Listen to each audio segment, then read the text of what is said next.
Hello and నమస్తే. ఈరోజు మేము భూమి మీదే మార్స్ ప్లానెట్ ఎక్స్పీరియన్స్ చేయడానికి ఏలియూ జియో పార్క్ అనే ప్లేస్ కి అయితే వచ్చేసాం. ఈ ప్లేస్ తైవాన్ నార్త్ కోస్ట్ లో ఉంది. అలాగే ఈ ప్లేస్ ని ఏలియూ టర్టిల్ అని కూడా పిలుస్తారంట, ఎందుకంటే పైన చూసినప్పుడు ఒక పెద్ద టర్టిల్ సముద్రంలోకి వెళ్తున్నట్టు కనిపిస్తుందంట. ఇక్కడ కనిపించే రాళ్ళన్నీ కూడా ఎవరు క్రియేట్ చేసినవి కాదు. Soil erosion, weathering and earth movements వల్ల నేచురల్ గా ఏర్పడ్డాయంట. ఇక్కడ ఉన్న రాక్స్ అన్ని కూడా చాలా వరకు బ్రౌన్ మష్రూమ్ షేప్ లో కనిపిస్తూ ఇలా నేచురల్ గా ఎరోజన్ వల్ల హోల్స్ తో ఉంటాయి.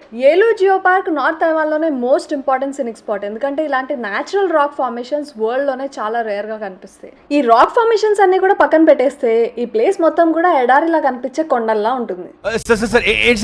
ఇక్కడ ఉన్న ప్రతి రాక్ ఫార్మేషన్ కూడా డిఫరెంట్ గా ఉన్నప్పటికీ అన్నిటికంటే ఫేమస్ రాక్ ఏంటో తెలుసా? అదే క్వీన్స్ హెడ్. అచ్చం కిరీటం పెట్టుకున్న రాణి తలలా ఉంది కదా. ఈ ప్లేస్ ని నేచురల్ జియాలజికల్ క్లాస్ రూమ్ అని కూడా పిలుస్తారు. అలాగే 3 సైడ్ల సముద్రం ఉండడం వల్ల మనం అయితే బీచ్ వ్యూస్ ని కూడా ఎంజాయ్ చేయొచ్చు. ఈ ప్లేస్ గురించి మరిన్ని విషయాలు తెలుసుకోవాలంటే full video link channel name కింద చూసేయండి.